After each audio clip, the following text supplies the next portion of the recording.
Go. One day, Danny went to the museum. He wanted to see what was inside. He saw Indians, he saw bears, he saw Eskimos, he saw guns, he saw swords, and he saw dinosaurs! Danny loved dinosaurs. He wished he had one. "I'm sorry, they are not real," said Danny. "It would be nice to play with a dinosaur." "And I think it would be nice to play with you," said a voice. "Can you?" said Danny. "Yes," said the dinosaur. "Oh, good," said Danny. "What can we do?" "I can take you for a ride," said the dinosaur. He put his head down so Danny could get on him. "Let's go," said Danny. A policeman stared at them. He had never seen a dinosaur stop for a red light. The dinosaur was so tall, Danny had to hold up the ropes for him. "Look out," said Danny. "Bow wow," said a dog.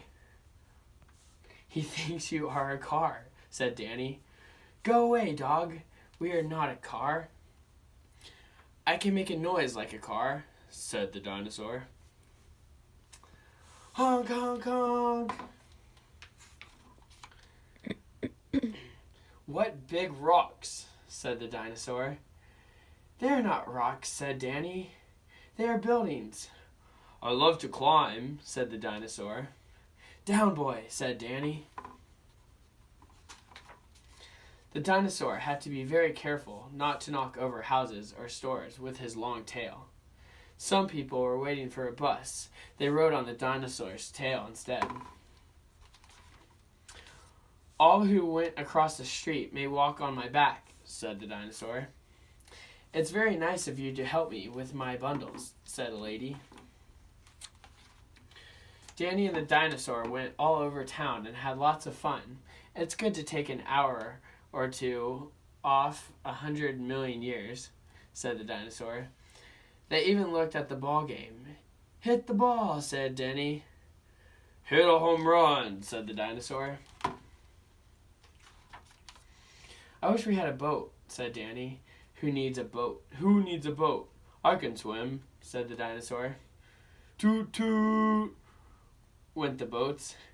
"Toot toot," went Danny and the dinosaur. "Oh, what lovely green grass," said the dinosaur.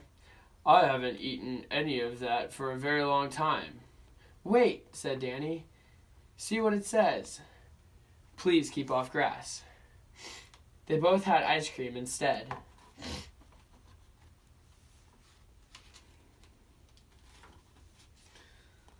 "Let's go to the zoo and see the animals," said Danny.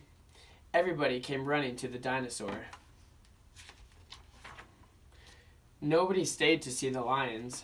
Nobody stayed to see the elephants. Nobody stayed to see the monkeys. And nobody stayed to see the seals, giraffes, or hippos either. "Please go away so the animals will get looked at," said the zoo man. "Let's find my friends," said Danny. "Very well," said the dinosaur. "There they are," said Danny. "Why, it's Danny riding a dinosaur," said a child. "Maybe he'll give us a ride." May we have a ride?" asked the children. "I'd be delighted," said the dinosaur. "Hold on tight," said Danny. Around and around the block ran the dinosaur, faster and faster and faster. "This is better than a merry-go-round," said the children. "The dinosaur is out of breath. Teach him tricks," said the children. Danny taught the dinosaur how to shake hands. "Can you roll over on your back?" asked the children. "That's easy," said the dinosaur. "He's smart," said Danny, patting the dinosaur. "Let's play hide and seek," said the children. "How do you play it?" said the dinosaur. "We hide and you try to find us," said Danny. The dinosaur covered his eyes. All the children ran to hide. The dinosaur looked and looked, but he couldn't find the children. "I give up," he said. Now it was the dinosaur's turn to hide. The children covered their eyes. The dinosaur hid behind a house. The children found him. He hid behind a sign. The children found him.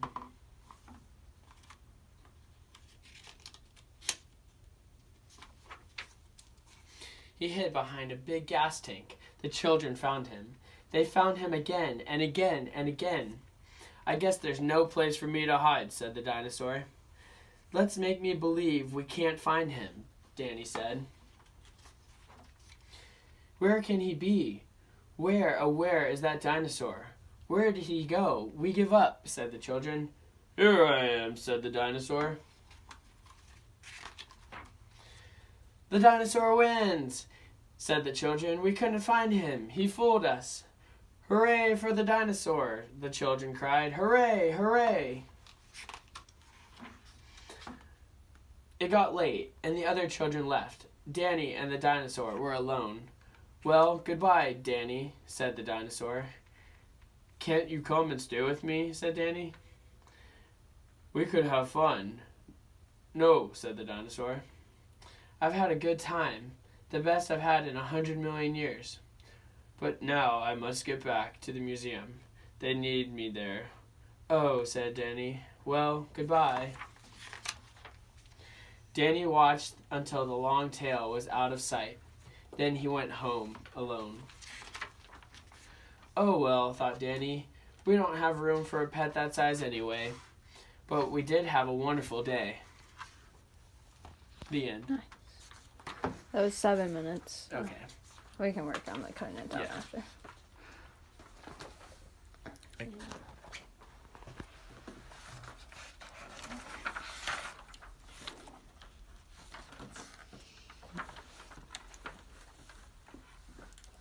Okay. Once upon a time in Spain, there was a little bull, and his name was Ferdinand. All the other little bulls he lived with would run and jump and butt their heads together. But not Ferdinand. He liked to sit just quietly and smell the flowers. He had a favorite spot out in the pasture under a cork tree. It was his favorite tree, and he would sit in its shade all day and smell the flowers. Sometimes his mother, who was a cow, would worry about him. She was afraid he would be lonesome all by himself. "Why don't you run and play with the other little bulls and skip and butt your head?" she would say. But Ferdinand would shake his head. "I like it better here where I can sit just quietly and smell the flowers." His mother saw that he was not lonesome, and because she was an understanding mother, even though she was a cow, she would let him just sit there and be happy. As the years went by, Ferdinand grew and grew until he was very big and strong. And all the other bulls who had grown up with him in the same pasture would fight each other all day. They would butt each other and stick each other with their horns. What they wanted most of all was to be picked to fight at the bullfights in Madrid. But not Ferdinand. He still liked to sit just quietly under the cork tree and smell the flowers. One day 5 men came in very big funny hats to pick the biggest, fastest, roughest bull to fight in the bullfights in Madrid. All the other bulls ran around snorting and butting, leaping and jumping, so the men would think that they were very, very strong and fierce and pick them. Ferdinand knew that they wouldn't pick him, and he didn't care, so he went out to his favorite cork tree to sit down. He didn't look where he was sitting, and instead of sitting on the nice cool grass in the shade, he sat on a bumblebee. Well, if you were a bumblebee and a bull sat on you, what would you do? You would sting him. And that is just what this bee did to Ferdinand. Wow, did it hurt. Ferdinand jumped up with a snort. He ran around puffing and snorting, butting and pawing the ground as if he were crazy. The 5 men saw him, and they all shouted with joy. Here was the largest and fiercest bull of all, just the one for the bullfights in Madrid. So they took him away for the bullfight day in a cart. What a day it was. Flags were flying and bands were playing. And all the lovely ladies had flowers in their hair. They had a parade into the bull ring. First came in the bandilleros, with long, sharp pins with ribbons on them to stick in the bull and make him mad. Next came the picadores, who rode skinny horses, and they had long spears to stick in the bull and make him madder. Then came the matador, the proudest of all. He thought he was very handsome and bowed to the ladies. He had a red cape and a sword that was supposed to stick it in the bull last of all. And then came the bull. And you know who that was, don't you? They called him Ferdinand the Fierce, and all the bandilleros were afraid of him, and the picadores were afraid of him, and the matador was scared stiff. Ferdinand ran to the middle of the ring, and everyone shouted and clapped because they thought he was going to fight fiercely, and butt and snort and stick his horns around. But not Ferdinand. When he got to the middle of the ring, he saw the flowers and all the lovely ladies' hair, and he just sat down quietly and smelled. He wouldn't fight and be fierce no matter what they did. He just sat and smelled. And the bandilleros were mad, and the picadores were madder, and the matador was so mad he cried because he couldn't show off with his cape and sword. So they had to take Ferdinand home. And for all I know, he is sitting there still, under his favorite cork tree, smelling the flowers just quietly. He is very happy. The end.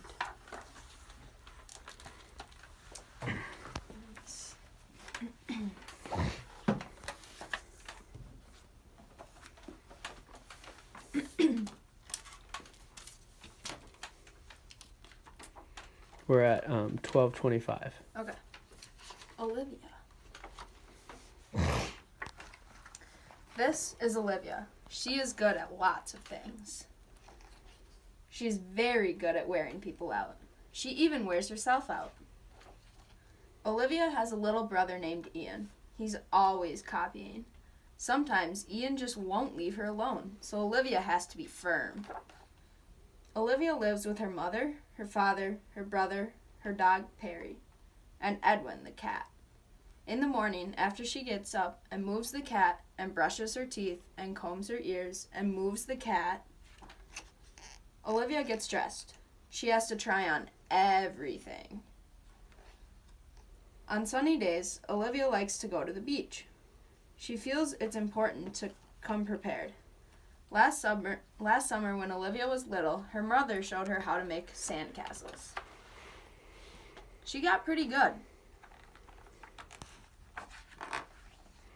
Sometimes Olivia likes to bask in the sun. When her mother sees that she's had enough, they go home. Every day, Olivia is supposed to take a nap. It's time for your you-know-what, her mother says. Of course, Olivia's not at all sleepy. On rainy days, Olivia likes to go to the museum. She heads straight for her favorite picture. Olivia looks at it for a long time. What could she be thinking? But there's one painting Olivia just doesn't get. I could do that in about 5 minutes, she says to her mother. As soon as she gets home, she gives it a try. Time out.